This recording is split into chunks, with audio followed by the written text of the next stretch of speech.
Here's a word from our sponsor. Hello, my friend. Are you frustrated with the machinations of Western women? It's not your fault, it's theirs. So what can be done? Try some Eastern European women, straight from the FSU to you, ready to be swept off their dainty little feet.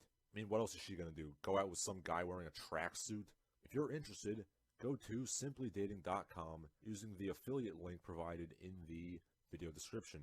Sign up today, and remember, the more services you purchase, the closer you'll be to finding her. Go forth and find your little Diev.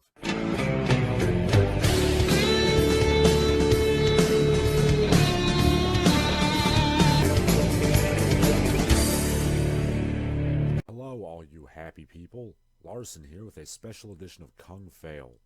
The first two-part episode, in fact, because the information in here is way too much to go over in just one episode.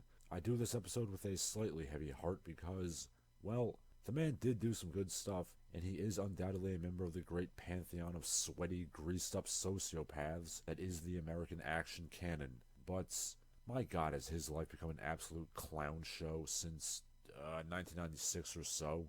And it has continued to be one until this very day. This man is unintentionally one of the most ridiculous people on the planet. This man is Steven Frederick Seagal.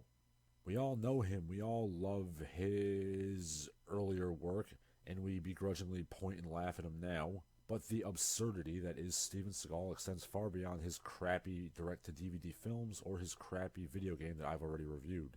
His life is a gold mine of utter insanity that needs to be celebrated, and we shall be looking at it all. The dizzying highs, the terrifying lows, and the creamy centers. And no, this is not a petty fat joke about our boy. Well, not just a petty fat joke, for one must understand how high he rose to understand just how low he has fallen.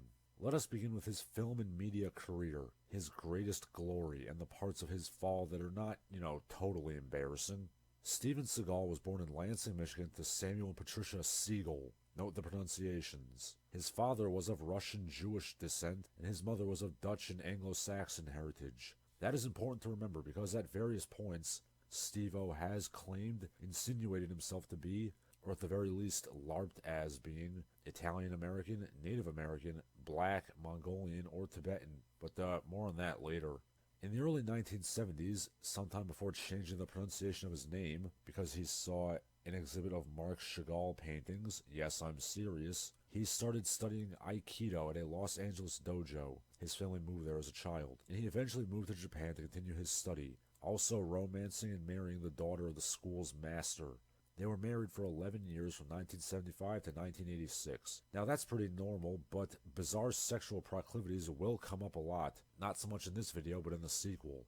After becoming a 7th Dan black belt in the art of Aikido, which is legitimate, although Steve's pathological lying began as early as the 1970s, Steve started teaching in Beverly Hills, getting contacts in the film industry, in the same way that both Bruce Lee and the Gracie family did, come to think of it.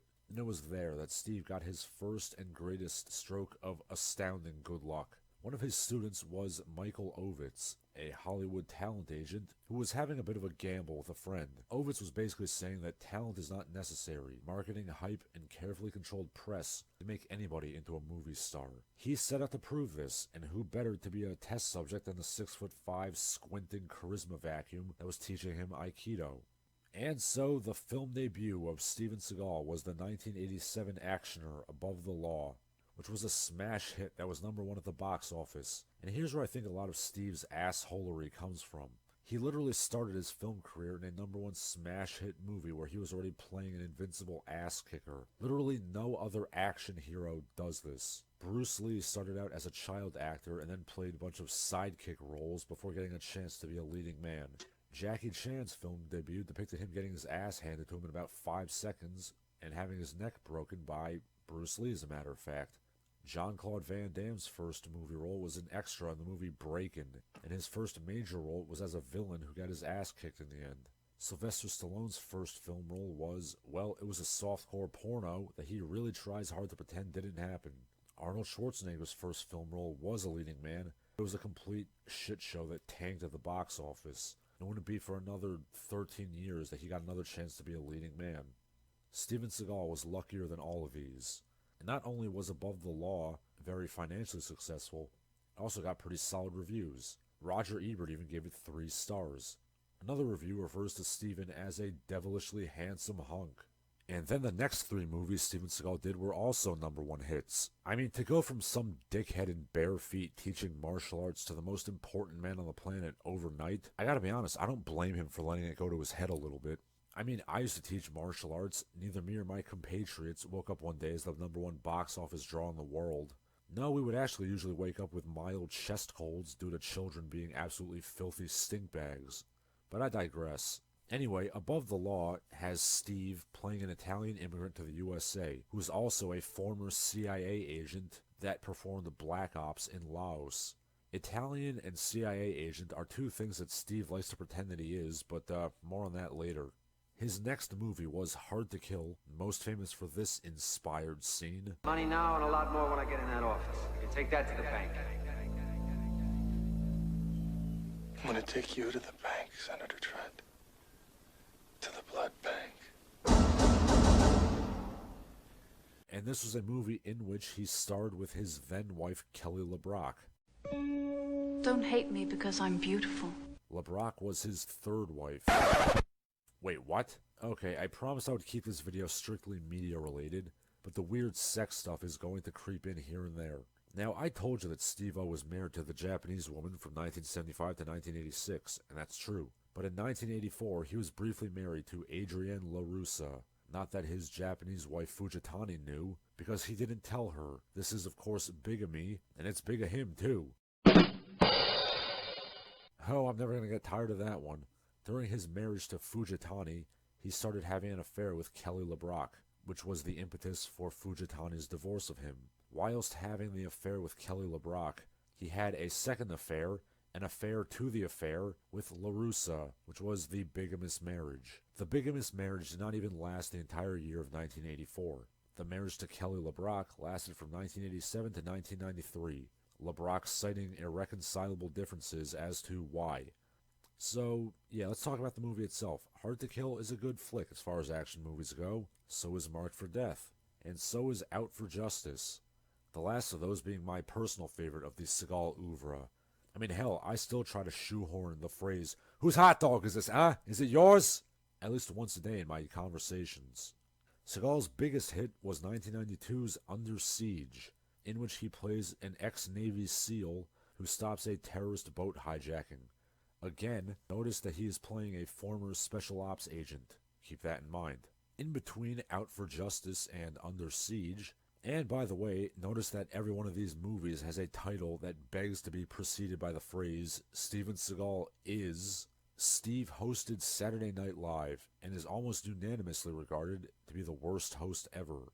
Highlights include him pushing really hard for a skit in which he would be a therapist who sexually assaults his female patient. Lorne Michaels tried to very slowly explain to him that people might find that a little offensive, and him storming off the set due to a line in a Hans and Franz skit in which the guys would claim they could beat him up. Steven would not leave his dressing room until they had changed the line. As successful as Under Siege was, that was the high point of his life. He had a 5-year run of stumbling into being a Hollywood movie star, and it had to end sometime. With Seagal's ego presumably inflated like it had never been before, he directed, produced, and starred in the environmentally conscious action film On Deadly Ground, in which he plays a wildland firefighter who embarks on a vigilante crusade against the evil oil company run by Michael Caine. Along the way, there's some faux Native American spiritual fal-de-rah. It was around this time that Steven stopped pretending to be Italian, and Steven blows up a bunch of oil rigs and some other stuff in his quest to save the environment. I'll let you decide why that doesn't make any sense. Of note is the fact that this movie has actual award-winning or award-nominated actors in it, like Michael Caine, Arlie Ermy, and Billy Bob Thornton. And by all accounts, Steven Seagal shit-talked all of them. And when Steve wasn't shit-talking his co-stars on Deadly Ground, he was giving them ridiculous Yosemite Sam mustaches, and giving them inane dialogue like this to say, and I quote Arlie Ermy's character in On Deadly Ground. This is the kind of guy who would drink a gallon of gasoline just to piss in your campfire. He's the kind of guy who, if you dropped him off at the Arctic Circle in a pair of bikini briefs, would show up next day poolside with $1 million smile and a fistful of pesos, okay? If we don't stop this guy, there's gonna be nothing but a big smoking crater where Alaska used to be. But more on that in the second episode of this. On Deadly Ground tanked at the box office, making $4 million back on a $50 million budget. But as many have put it, this movie is the quintessential Steven Seagal. Ham-fisted environmentalism and faux spirituality, insanely brutal and hypocritical violence, and a nigh-invincible protagonist. This was a labor of love, and it shows. Anyway, his career never quite recovered from this, and by that I mean he never had another hit film until 2001's Exit Wounds, a movie-making experience about which rapper DMX referred to him as a dickhead. DMX, real name Earl Sims, being a convicted felon, might I add. Then after that, he never had another hit, period. No, Machete does not count. Despite his box office takes massively decreasing, it seems that his ego has not abated in the slightest. To quote John Leguizamo, the clip of which I'm not going to put in because it got my first video demonetized, "We were in rehearsals for Executive Decision. He's the captain, I'm playing the master sergeant, and we come in for the rehearsal. He walks in. I'm in command here. Everything I say is law. Does anybody not agree?" I was like, ha ha! I started cracking up because he sounded like a retard. And yeah, he came up and he taekwondo'd my ass up against the brick wall. He's 6'5", and he caught me off guard and he knocked all the air out of me. And I was like, why? Why? See, what I wanted to say was how big and fat he was, and he runs like a girl. But I couldn't because I had all the air knocked out of me. All I could say was, why? Why did he have to slam me up against the wall? We were rehearsing. I have not seen any of his DTV films, but from what I gather, they're still titled in the Steven Seagal is tradition. And yes, I am considering Belly of the Beast an example of that. And they still have Steven Seagal as an invincible Superman. Rumors have it that he is contractually obligated to be so, despite the fact that Mr. Seagal has, to put it politely, gotten really fucking fat. In fact, his belief in his magical powers seems to have increased in direct proportion to his girth. To cite Belly of the Beast alone, there are scenes where he slaps a dude across the room, he runs up walls, and he punches another guy through a car door. But to some extent, I think he knows how out of shape he's gotten, considering that in his movies nowadays, he not only has stunt doubles, but he has hair doubles, walking doubles, standing around doubles, and in general is either filmed in extreme close-up or with really baggy clothing so you can't notice how fat he is. Branching out from his crappy films, Steven also has produced a music and a television show, Steven Seagal Lawman. This is around the time that Steven Seagal added yet another fake ethnic persona to the multi-layered clown car that is his personality, namely, a black man from Detroit. Chief, he wants to shake your hand. Why would I shake your hand after you said I was stunting? I don't like you. Well, my wife loves you. Then tell her to shake my hand. My wife loves you. He like me now. Steven Seagal has never quite stopped pretending to be a Native American, but now we've entered the pretending to be black stage of his life.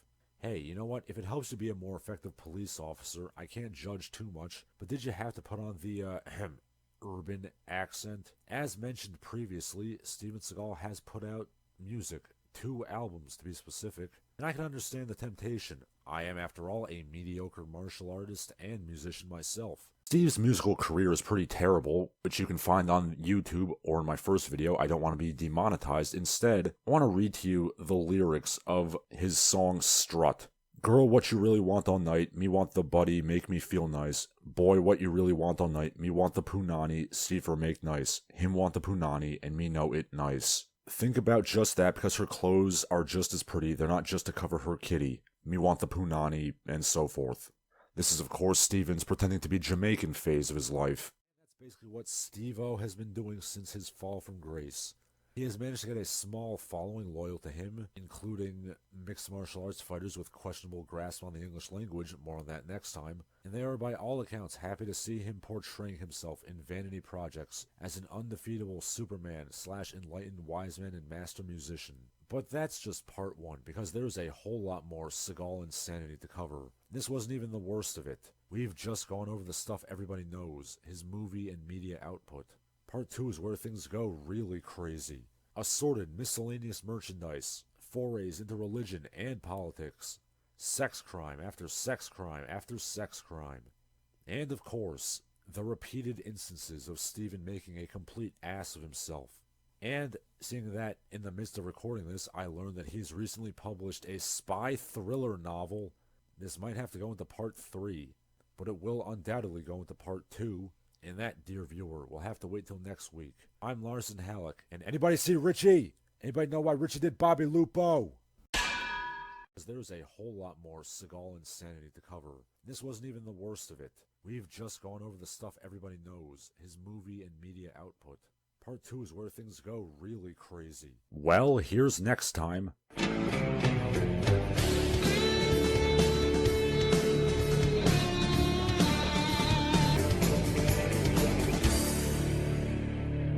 You're not ready for this, and yet here we go anyway. Welcome back to Kung Fail. Larson Halleck here, and evidently you people wanted more Steven Seagal madness. As much as there was in the last video, we've only scratched the surface. I can't really interweave all these together or form a coherent narrative. The man's life is such a spastic clusterfuck, it's kind of impossible to weave together all the disparate threads of insanity. Indeed, we're going to go by broad sections or categories that link some of the antics together, while separating the disparate sections of his life together. Why is the miscellanea the first section, you might ask? Because as a former member of a professional jazz quartet for about 4 weeks, I like to start slow and build up before a satisfying climax. And obviously, you came here to hear about the sexual assault allegations and or the times that he got clowned by real fighters in public. We will, of course, save the best for last. Even the most cursory research will indicate that Mr. Seagal seems to live in a slightly different, more exciting reality than the one that you or I live in. One in which he feels the need to own bulletproof kimonos. I don't know why he feels this need. Oh wait, yeah I do. Considering that the man lives under paranoid delusions that above the law was based on reality. Of course he would need bulletproof clothing. As for why it's a bulletproof kimono and not, a suit or a sweatshirt or something, well, I think we all know why that is. It's the same reason that Homer Simpson bought a muumuu when he gained 67 pounds. Seagal also collects saddles. Really fancy saddles. I've seen no indication that Mr. Seagal is any kind of equestrian, or that he has in fact ever ridden a horse. Insert your own joke about this guy horseback riding here. I sure hope he's riding Clydesdales. Some of you might be asking, if he's not so successful in films anymore, where is he getting the money to buy these saddles and bulletproof man dresses? Merchandising, of course. Merchandising, where the real money's made. Do you want the frenetic energy of this man? Well, you can't buy his energy drink anymore because it was discontinued in 2015. And that's a shame because you could have consumed lightning bolts with flavors like Asian Experience and Cherry Charge. Reviewers note that it tasted like, and I quote, rancid peaches, cigarettes, and multivitamins. To be fair, I feel that all energy drinks taste like that, so I guess Steven Seagal can be commended for meeting the minimum market standards of energy drinks. But that's not the only Seagal merchandise you can find. Seagal is about as close as you can get to a real-life Krusty the Clown, in that he will slap his giant, beefy face onto anything for money. You don't believe me? Here's Steven Seagal in a Celebrity Guide to Wine. He's sold knives and swords in martial arts seminars, which at least kinda makes sense. But then there's stuff like licensed aromatherapy massage oil, because this guy has the kind of skin you want to have. Now, in a sick way, this does make sense, considering that Steve has been known to use the "I'm a shiatsu master, let me massage you" line as a pickup line. Immediately afterwards, he'll start grabbing at her chest or crotch. But more on that later. He's done advertisements for Australian beer and, Russian sniper rifles. In fact, Mr. Seagal is quite involved with firearms, which seems a bit odd for a Buddhist vegetarian and alleged reincarnated llama, but quite in character for a Walter Mitty type who fabricates his military service. We'll get to both of those in a bit, and I specify Russian rifles specifically because Mr. Seagal has quite the infatuation with the motherland, but again, more on that later. When he's not shilling literally anything, he is shilling himself in yet another persona, that of a mixed martial arts grand master. He has somehow managed to talk his way into the walkout entourage of several victorious UFC fighters, like Anderson Silva and Lyoto Machida, both of whom are conveniently Brazilian gentlemen who don't speak English very well. By an astonishing coincidence, a few years back, both Silva and Machida won back-to-back fights with front kicks to the head, and naturally Seagal took credit for this, claiming to have taught them this move in training camps. Not only that, Seagal claims to have invented the move. Allow me to repeat that. He claims to have invented the front kick. You know, that move that's literally the first thing you learn in a karate class. Despite the fact that his charges are not anglophones, I think to an extent they know how BS Steven Seagal is. Here's Mr. Silva mocking his master, which leads me to believe that Steven Seagal wasn't teaching Anderson Silva so much as he just walked into his training camp and hung around for a few hours as the actual fighters stood on, humoring this insane old man while trying to be polite and withholding their laughter. Steven has tried to worm his way into English-speaking fighters' camps, but was told in no uncertain terms to fuck off. Oh, and he also challenged Randy Couture to a fight, but only if it could be held in a place where nobody could watch.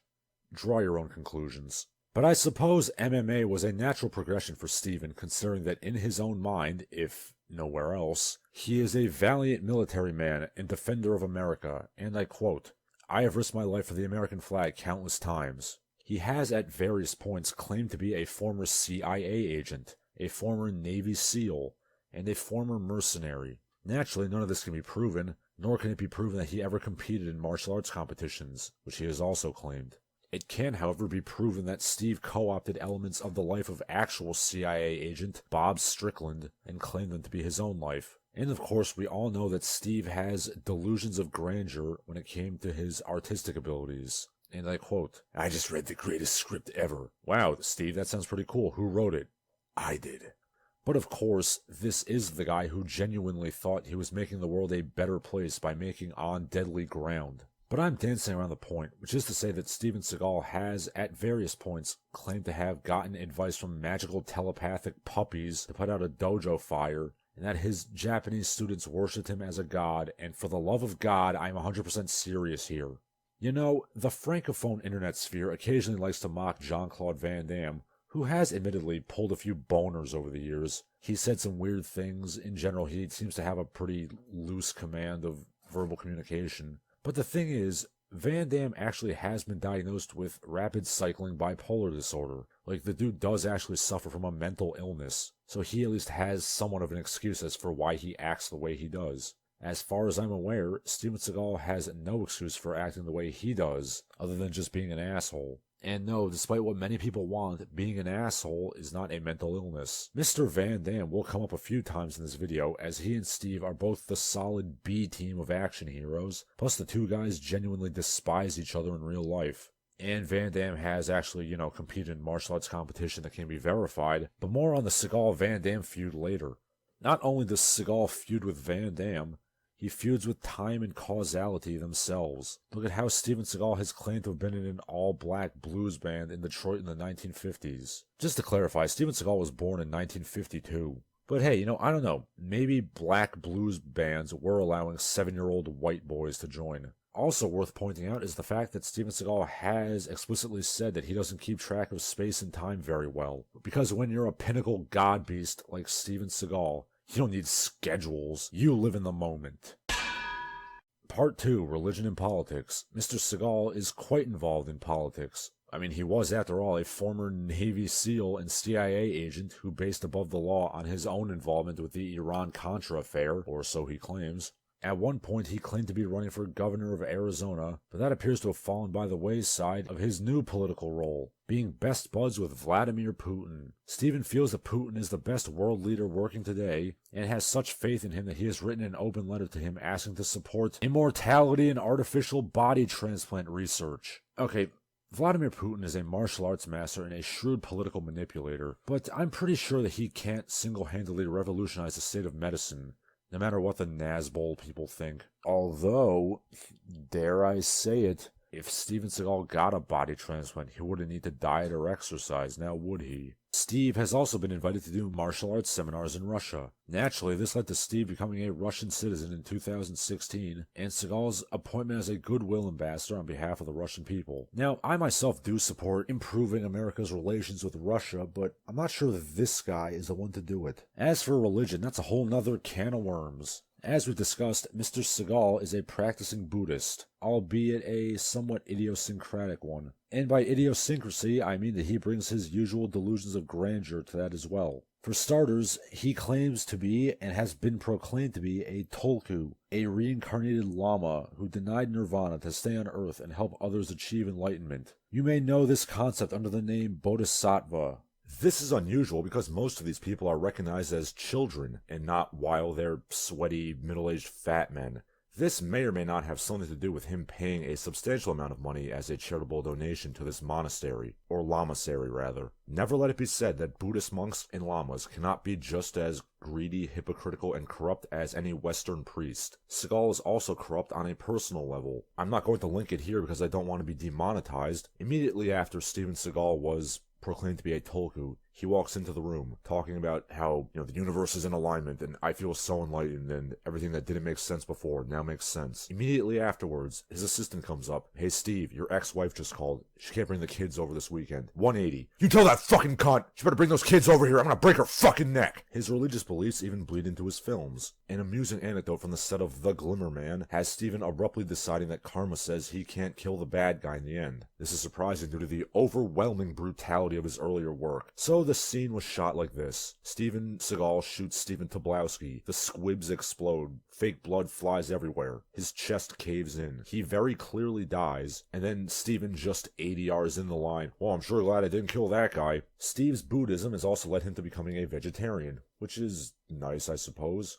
I mean, it proves that vegetarianism is not inherently healthier than meat eating, at any rate. But Stevie does love the animals. He was given an award by PETA in 1999. Not that that means much, considering what they've been accused of. And I do have to ask how a guy who constantly walks around in buckskin coats can consider himself to be some kind of environmental crusader. But I do suppose it all ties back into the pseudo-Buddhist reincarnation fal-de-rah. And I quote Master Seagal, "When I walk into a room, some people see a dog, some people see a cow. It's all perception. Some people see a cow." Do I need to say anything? Steven is also a supporter of the Second Amendment and Donald Trump. Well, the Dalai Lama himself has said that self-defense is permissible in the life or death situations, but I still can't help but feel kind of strange about all this.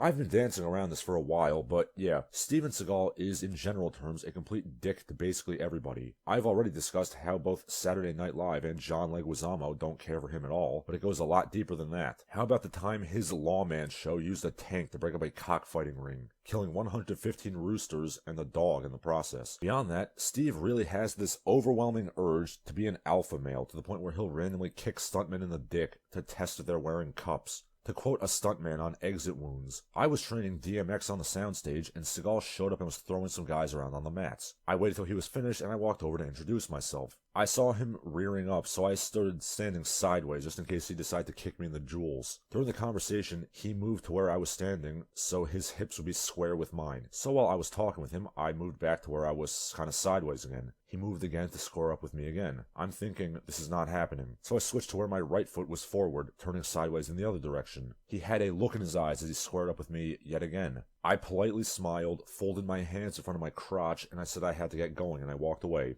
It was really weird. Steven Seagal also has had some choice words with regards to other martial arts action heroes, saying, "Can I laugh in your face?" when an interviewer has brought up the likes of Jean-Claude Van Damme or Michael J. White. He has also disparaged Chuck Norris, Bob Wall, Bruce Lee, and the entire sport of full contact karate. Once again, I'd like to point out that Steve has never competed at all. You want more dickishness? The next section has plenty of examples of literal dickishness, but there's plenty of non-sexual assholery too. Steven has been known to randomly put people in arm bars or wrist locks. In fact, he broke Sean Connery's wrist on the set of Never Say Never Again, and he put Dan Inosanto in a wrist lock as well on the set of Out for Justice. Naturally, this all ties in with his massive ego, and as I mentioned in the last video, he is contractually obligated to not take damage in his films. But let's get to the first of the two sections you people really want. Many reports and direct quotes show that Mr. Seagal is under the impression that he's some kind of sex symbol. While he may have looked halfway decent in his prime, Steven Seagal is not in his prime anymore. But that doesn't stop him from trying to get some at all costs. I should point out that according to his latest accuser, Caden Wynn, a former personal assistant to Seagal, Steve has a unique physiological reaction to sexual arousal. Unique physiological reaction. Excuse me for a second, I'm gonna go vomit. Just, what? The court documents don't go into detail about what this reaction is, but perhaps my imagination is too vivid, but my mind instantly leaps to a flood of revolting possibilities. Does Steven's penis spontaneously start helicoptering? Do his nipples stand turgid and erect? Does he start spontaneously exuding grease from all his pores? Or maybe all three? Anyway, I thought way too much about Steven Seagal's O-face for the rest of my life, so I'll just mention that he apparently chased after this woman with a gun. As mentioned previously, the Seagal Seagal move is to claim he's a shiatsu massage expert and then start grabbing at their naughty bits. You can ask Jamie Presley about that. Or how about Jenny McCarthy, who was told in no uncertain terms to take off her dress as they sat on Steve's giant leather casting couch? Curiously, it is worth pointing out that while casting Out for Justice, Steven apparently only cast the woman that stood her ground and got him to stop molesting her. When I was finally able to get him to stop, he told me I had the part, said one actress. But there are dozens of claims against him, ranging from the typical casting couch thing to outright rape to owning sex slaves and human trafficking. He apparently had 2 young Russian ladies as paid members of his staff who were on call for his sexual needs 24/7. Also, he has a coterie of men who are there to basically vouch for him no matter what happens. Perhaps he was telling the truth about being worshipped. And of course, when all else fails, just do the Weinstein move of unzipping your pants, if Portia de Rossi is to be believed. Many of these accusations are still processing in court. Some of them have been settled out of court. And let's end on a positive note. For a guy who portrays himself as the toughest man on earth, he has an astoundingly bad record of actually winning fights. It is simultaneously sad and hilarious. Remember what I said about JCVD? About how Seagal said he was a fake and etc.? As I've said previously, for all of his own insanity, his past 10,000 a week cocaine addiction, and rampant marital infidelity, Van Damme is an actual, legitimate, competitive martial artist. So naturally, Van Damme was not happy about Seagal saying he was a fraud, and things came to a head in 1997. Quote Sylvester Stallone. Hey, you know, Van Damme is there with Seagal, Willis, Schwarzenegger, Shaquille O'Neal, Alright, I'm gonna stop doing this. And okay, Van Damme was tired of Seagal saying he could kick his ass, and he went right up to him and offered him the chance to step outside, so he could wipe the floor with him, or rather the backyard. Seagal made some excuse and left. He was going to some Ocean Drive nightclub in Miami. Van Damme was enraged. He tracked him down, and he again offered him to fight, and again Seagal pulled a Houdini. End quote. After Seagal disparaged Chuck Norris, Bruce Lee, and the entire sport of full-contact karate in the pages of Black Belt magazine, decorated karateka, and friend of both Norris and Lee, Robert Wall, decided to do something about all this. He assembled The Dirty Dozen, not the movie, of course, but 12 highly decorated karatekas, to publish editorials countering Seagal's allegations, and also say that any one of them would fight Seagal anytime, anywhere. These were all legitimate karate champions like Bill Wallace, Michael Stone, Ben Urquidez, and more. Steve backed down from all of them too. He also backed down from kung fu fighter and early mixed martial arts fighter Jason DeLucia, who actually staked out Seagal's house and waiting for him to come out, to no avail. But maybe it's for the best that Steve backed down, because when he does try to fight, it doesn't go so well. Just ask Gene LaBelle, who choked Steven Seagal into not only unconsciousness, but spontaneous defecation. There are many accounts of this story, but I will give you a staid and neutral version of it. On the set of Out for Justice, Steven Seagal claimed that nobody could choke him out. The stunt coordinator of that film was 10th degree judo black belt Gene LaBelle, who naturally wanted to take Steven up on this offer. So they agreed to test out this claim. They got ready, did all their preparations, and they began to roll. Eventually, Gene LaBelle got him into a choke, a rear naked choke. Steve let loose his secret anti-choking technique, which is to say he punched Gene in the groin.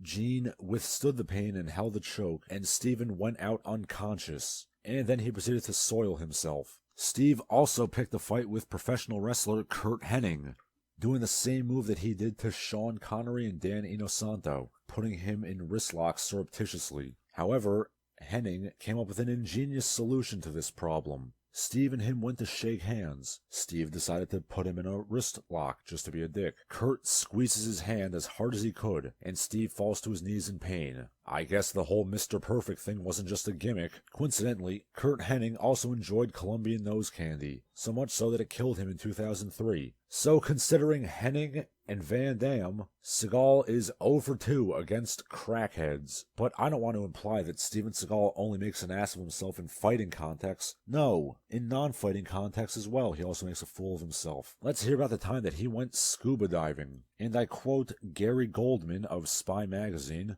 "Late in 1988, a former soldier of fortune and current treasure hunter named Randy Widner invited Seagal, myself, and another man to go scuba diving off the coast of Barbados. At that time, Seagal had been telling me that he had been a Navy SEAL. Judging from his lack of familiarity with scuba gear, evidently this was one frogman who did not take well to the water. The surf that day was unbelievable, really tough. Seagal started screaming and panicking, and he was sure he was going to die. We had to pull him up out of the water by his hair. Far from being a Navy SEAL, I am convinced that if you were to give Steven Seagal a map and a compass and tell him that a restaurant was 5 miles away, he would die of starvation. Alright, I think eventually I'm meandering to a stop about this. Now, there are other Seagal stories that I could have gone over. There's a pretty funny one Tom Arnold likes to tell about how Steven Seagal walked through a fake door and right off a dock. But, we've been going on for close to half an hour about this, and if I were to go through every insane Seagal story, I'd be here all week. In the tradition of his movie titles, Steven Seagal is his own unique beast. A bully, a coward, a sexual predator, a paranoiac, a clod with delusions of grandeur, and a man who lives in a far more fascinating reality than any of us. He is an utterly entrancing man, and I pray that he never changes. And if you have the money, you can help the guy never change and remain in his bubble of delusions for the foreseeable future, which by the looks of him probably will be another 10 years, if not less. What I mean is, you can buy tickets to his Around the World Speaking Tour. Yes, you too can pay $99 to hear Seagal stage whisper about how On Deadly Ground is vastly underappreciated or something. Anyway, I'm all Seagal'd out for a while unless he does something fantastically absurd in the next week or so, or if I can get my hands on his book. I'm Larson Halleck. That's for my wife. Fuck you and die.